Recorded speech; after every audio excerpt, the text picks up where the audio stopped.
Hey guys, thank you for clicking on this video. Hopefully by now some of you have already seen the unboxing for this amazing Sideshow Collectibles premium format Nightcrawler statue. This was a pretty big deal, seeing as I'm not a big statue collector. This is an amazing piece, and when I saw it, I had to pull the trigger, seeing as Nightcrawler is my favorite X-Men. But I want to tell you guys a little bit about the statue and why I decided to go ahead and order this one. I had this on pre-order for a few months. I saw it a few months ago. I've been kind of getting into statues, and I knew that if I get a statue of any character, it has to be a character that I really resonate with and that I've loved for a very long time. And Kurt Wagner is definitely one of those characters for me. A lot of you guys probably know me as a Spidey fan, and of course I think a Dr. Doom came out this year, but I already had a Dr. Doom and a Spider-Man and the Diamond Select bust, so I decided to go with something different.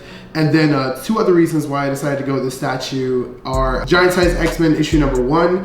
I'm hopefully going to get one of my favorite comic books of all time this year, and that is the first appearance of Nightcrawler in that Giant Size X-Men issue #1. So by the end of the year, it was my goal to get that key, and this statue just kind of motivates me more, because the third reason is that this setup is going to be having a little bit of an update the end of this year. So by 2023, I'm going to be doing a little bit of a setup tour once I complete everything, and Giant Size X-Men and Nightcrawler is going to be a really big part of that new setup that you guys hear for Comic Ventures. But about the statue, this is really beautiful. I was between the Sideshow one and the XM Studios Nightcrawler. I found this one a little bit more comic accurate for the Nightcrawler that I grew up reading and loving and playing in video games, whatnot. My first experience with Nightcrawler was X-Men the Animated Series, which ironically I watched with my daughter today, just now, and he kind of had this look going on here. I love the big Sentinel hands, and I noticed with the X-Men statues, there are a lot of Sentinel hand pieces. I think Magneto has like a big Sentinel hand in his XM piece. I think I've seen like a Storm with a Sentinel. I've seen a Jean Grey with a Sentinel, if I'm remembering this right.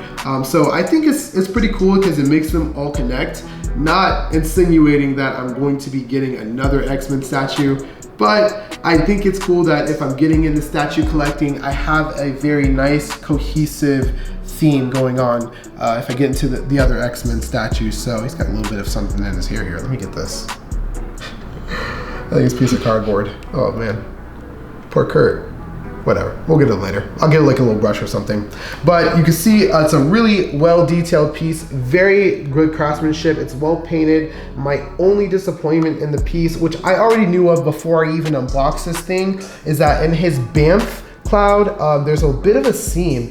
And I actually thought that this seam here was because he keys in like using this cloud, but actually, I think this part of the cloud keys in here, and then his foot keys in on the bottom. So I would have much rather them just have made something here part of the base instead of adding the seam here, and it wouldn't have bothered me, because the seam ironically on his foot doesn't bother me at all, but the seam on just this extra cloud here bothers me a lot, and I'd almost rather do without it in some capacity. It looks cool from far away, but when you're up close to the piece, I don't know, my eye gets drawn to that seam. And then the second little, it's just a nitpick, honestly. It's not a negative thing about the statue. The statue's great. I think it's definitely like a 9.5, 9 out of 10.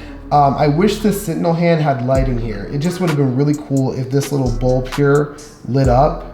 It had some kind of electrical thing going on with it, some wiring to make it a little bit more detailed. But Kurt looks great. I got the one without the swords. I don't need my Nightcrawler to be like the Excalibur swashbuckling pirate sword-wielding Nightcrawler. When I think of Nightcrawler, he's always very passive and kind, and he just looks already really dynamic and aggressive in the statue. So I think the swords just kind of overdid it for me. And also they took up, I think, this much more space, and I don't have a lot of space to work with, so I decided I don't need the swords. It was only $30 extra, but it's fine. And other than that, yeah, enjoy some shots of the piece. It's really beautiful, guys, and I hope this has convinced you, if you're considering getting the statue, to maybe go ahead and get it. So yeah.